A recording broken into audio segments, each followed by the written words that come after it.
Good morning, all. Good morning, good morning. Happy Sunday, August 9th.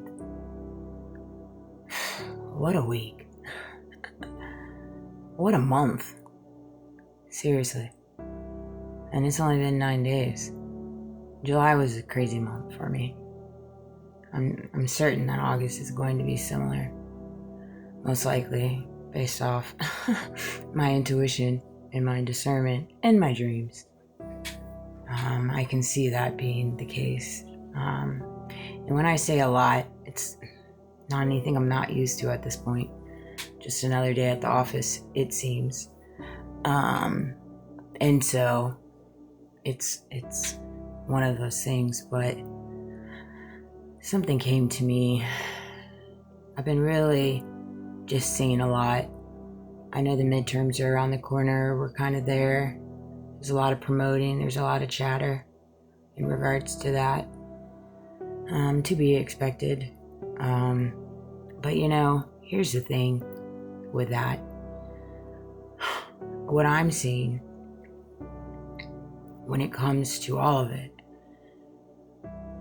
is I'm seeing all of them in different ways doing the same thing and asking questions, but in different ways.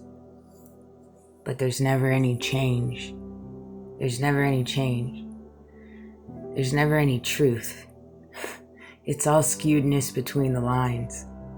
It's all manufactured chaos, manufactured questions, manufactured storylines, manufactured narratives to make so-and-so look bad and the other person look good.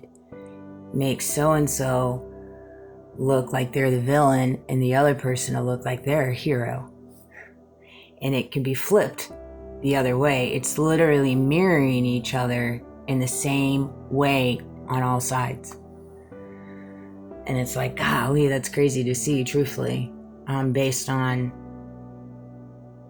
my respect that I carry for all of them individually in different ways, and just the disappointment that I carry as well, considering I just see so much where it's like so many people are just in their ivory tower in their empire that they've built, that they're just going at all costs to keep the momentum, to continue to have it. And it doesn't matter who gets stepped on, what the storyline is, what the narrations are, what the questions are, what the lack of the judicial system, the lack of the answering of the questions, that all doesn't matter. Just as long as the empire continues to grow and the storyline continues. That's very much what I'm seeing. And I say this, if you're on that side of the fence and that's what you're landing on, you better brace yourself. You better brace yourself, because I can assure you in a year, it's not going to be of the same for you if you don't change your ways up.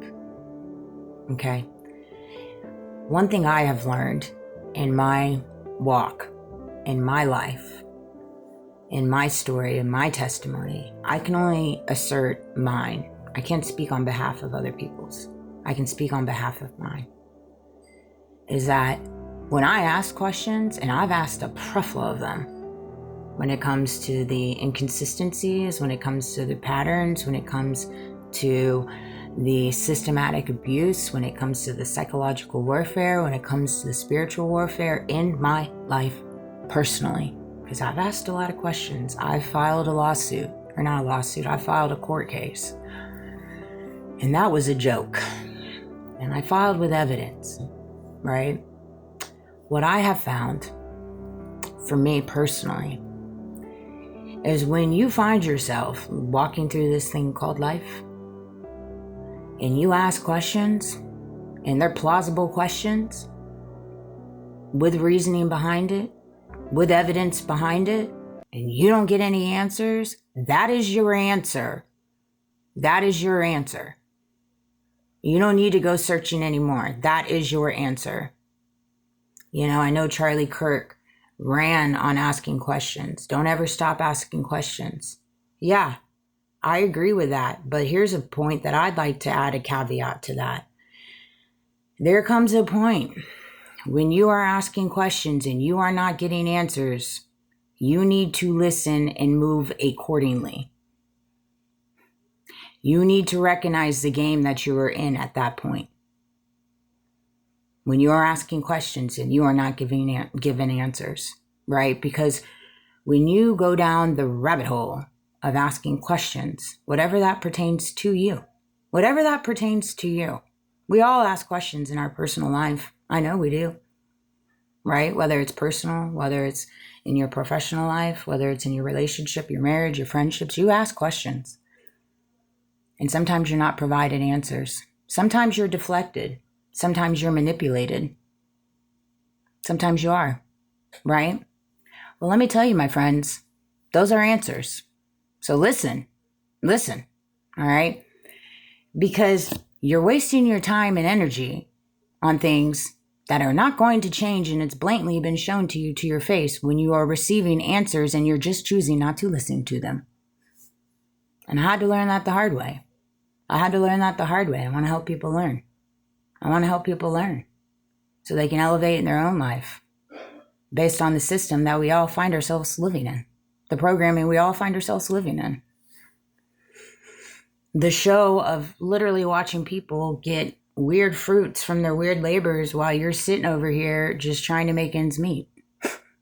While they're building empires and living in their ivory towers, you can't even get a little tiny ivory tower based off the economy, based off the workforce, based off what you make for a living. So be mindful. When you are provided answers, listen, because that is an answer in itself. No response is an answer. That is an answer, particularly if you ask the question quite a few times. And then you start recognizing, well, dang, maybe it's a show. Maybe it's a charade. Maybe it's all a part of the game to keep people stuck, to keep people fixated, to keep people locked in, to watching the vicious circle continue to go around and around and around with no answers, no plausible answers at that. Just he said, she said, right? But it is funny to see some of the answers coming up about some people that I never would have, I've been picking up on things the last month or so, but golly, I swear, you think people are on the right side of right, and then they're just not, unfortunately. And that's where you got to figure out what the right side of right is for you. And don't let these people gauge you. Don't let them puppet you. Don't be a puppeteer on their strings. You know, I had to learn that as well. It's like, no, absolutely not. I know my story. I know what I've been through. I know what I've overcome. I know the inconsistencies. I know the patterns in my life that don't make one freaking bit of sense. I know the presence of illegal activity on the outside, and I'm put in a position where it's because of what I'm fighting against and the lack of the ability for me to prove what I'm saying to be facts is all a part of the charade. It's all a part of the story. It's all a part of the story for everybody on the exterior that got their hands in the pot to continue gaining the things that they're gaining on the back end. And it's the same thing in the Charlie Kirk case. It's the same thing with the Epstein files. It's the same thing with this Iran war. It's the same thing, different dance. But the difference between me is I don't want to fight it no more. I don't want to fight it anymore. I have nothing to prove. And I have no more questions to ask. I've already been shown the answers. So I'm going to listen. I'm going to move accordingly. And when people want to come up and have a strong adult conversation with some truth behind it, I'm open and willing. But until that day comes, I'm going to keep moving forward. You know, and it's going to be hard. People are going to spit on you. People are going to step on you. People are going to have their own perceptions of you. Okay, let them. You know your truth, so stand in it. Don't let other people waver your truth, no matter what it is, even if it's unbecoming seasons, whether it's being a previous addict, whether it's whatever they say. Let them. People are committed to misunderstanding you. You can't fix that. That is sometimes something that's unfixable. You have to learn to understand yourself. You have to learn to understand your truth and stand on it. Stand on it, and don't let people make you feel less than what you are because you have unbecoming seasons. Because guess what? They have unbecoming seasons too. Everybody does. Everybody does.